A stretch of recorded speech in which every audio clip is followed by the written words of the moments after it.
Добар ден, почитувани, го гледате неделното интервју на Радио Слободна Европа. Наш денешен гост е непознатиот режисер и поранешен долгогодишен директор на Фондацијата Отворено општество Македонија Владимир Милчин.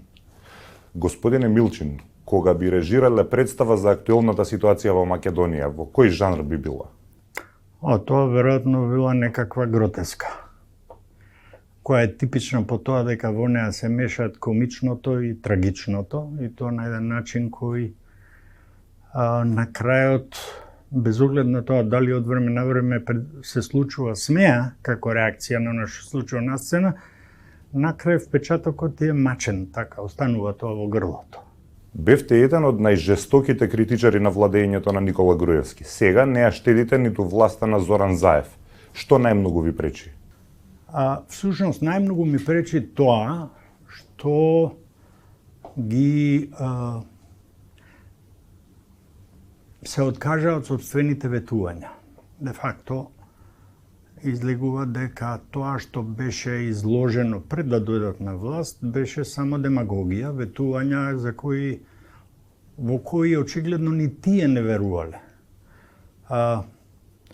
Ми паѓаат на ум три класични македонски дела литературни. Првото е Крпен живот, второто е драма Печалбари, третото е Арамиско гнездо. Мислам дека овие три наслови од нашата веќе класична литература одлично ја опишуваат, ја дефинираат состојбата во која ние сме доведени со тоа што власта на коалиционата влада на Зоран Заев де факто ја продолжи праксата на претходната, на она на Никола Груевски. Кои неисполнети ветувања први ви паѓаат на памет? Многу е тешко. Многу е тешко со оглед на тоа дека тука има тешка конкуренција. Видете, прво, она во што ние сега сме доведени, не е тоа почнато со Заев, ама тоа е развиено со Заев.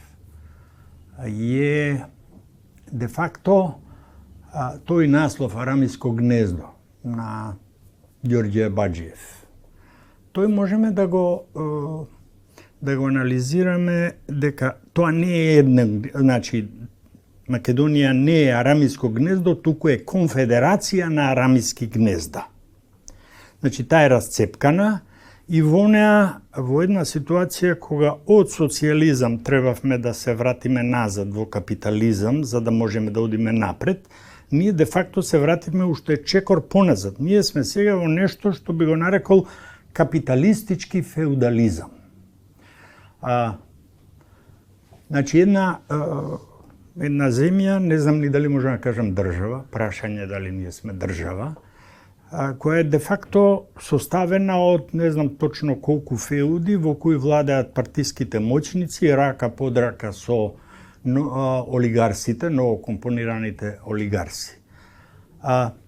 Најлесно ми е да одговорам дека она прво што ми паѓа на ум е, нели, нема правда, нема мир. Нема правда, ама има мир денес. А требаше да има правда за да има мир. Мислам дека да не беше таа толку, како би рекол, таа голема енергија која де факто го урна Груевски, да не беше потрошена во тоа, да имаше денес, се уште, јас мислам дека на улиците ќе се случуваа слики кои ги гледавме во времето на Груевски. Сега Заев има пред себе една, би рекол, потрошена, изманипулирана поголема група граѓани кои не сакаат одново да се најдат во ситуација да бидат изманипулирани. Како гледате на дел од тогашните ваши соборци кои по промената на власта се вдомија во институциите и сега глас не им се слуша? Тие на кои не им се слуша глас, тие се пасивни, би рекол. Меѓутоа има и оние на кои им се слуша гласот, кои делат лекции, кои опоменуваат, па некои од нив и се закануваат на своите некогашни соборци.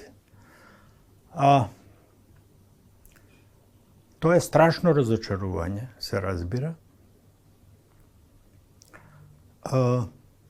Јако всушност мислам дека имаше една најава за тоа.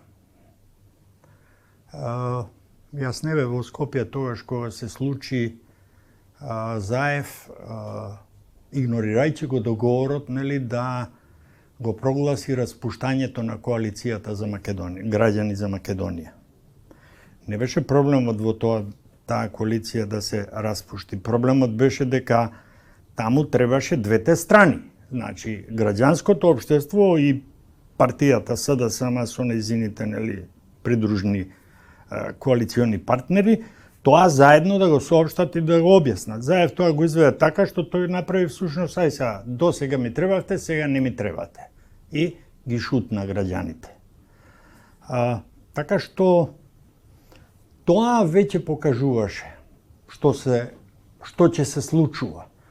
Потоа почна да се покажува кој од граѓаните веќе фатил фотелја, му ветиле, се исполнило, делумно, цело и така натаму. Во секој случај тоа е нешто што представува големо бреме за било каков граѓански ангажман, бидејќи тоа што се случи го обезвреднија, подкопа, ја минира идејата за граѓански ангажман.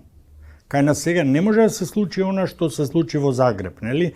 Да се избере градоначалник кој представува глас на невладиниот сектор. Кај нас тоа сега веќе за известно догледно време мислам дека не е можно. Последното истражување на Балкан Барометар објавено деновиве покажува дека поддршката за ЕУ во земјава е падната на 53%. Никогаш претходно не била под 70%. На што се должи тој зголемен песимизам? Па мислам дека тој растечки песимизам, че беше чудно всушност да не паднеше поддршката за ЕУ кај нас. По сите ветувања, по сите жртви кои беа направени, нели, заедно, вклучително и прашањето на името, променетото име, што е тешко го голтам. Многу тешко го голтам. Не поради друго, најмногу поради тоа што беше изнудено, и тоа изнудено под набарање на една држава соседна, нели, Република Бугарија, за која ние немаме кој знае колку убави спомени во минатото. Од кај сакаме да почнеме? Веројатно најмногу за време на Втората светска војна, односно окупацијата на Македонија, или она што бугарите сакаат, милуваат да се вика администрирање, а не окупација, почнувајќи од стреланите,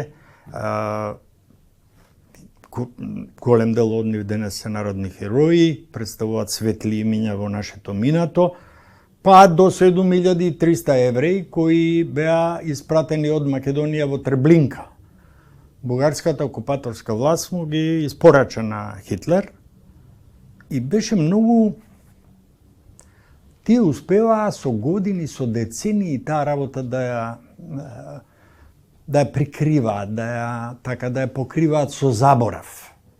Меѓутоа, еве, некои работи не се забораваат. Добро, каде е коренот на тој спор со Бугарија? Коренот, мислам дека се работи за нешто што јас обично го нарекувам мал или малечо куше подобро балкански империализам. Погледнете во колку војни Бугарија има учествувано, токму заради тоа. Да собере што е можно поголем дел од онаа територија на географска Македонија. Така што, мислам дека е тоа навистина еден комплекс кој веројатно живее таму, се уште, барем јас така знам, и политичарите од време на време има тука еден континуитет, ама тој има осцилации, нели? Некогаш е помалку истакнат, понекогаш постигнува шпицови, исклучоците, бугарски политичари кои не играле на картата на тој империализам, можете на прсти да ги броите, почнувајќи од Георги Димитров, например. Али? И тука има пиши бриши по историјата, нели?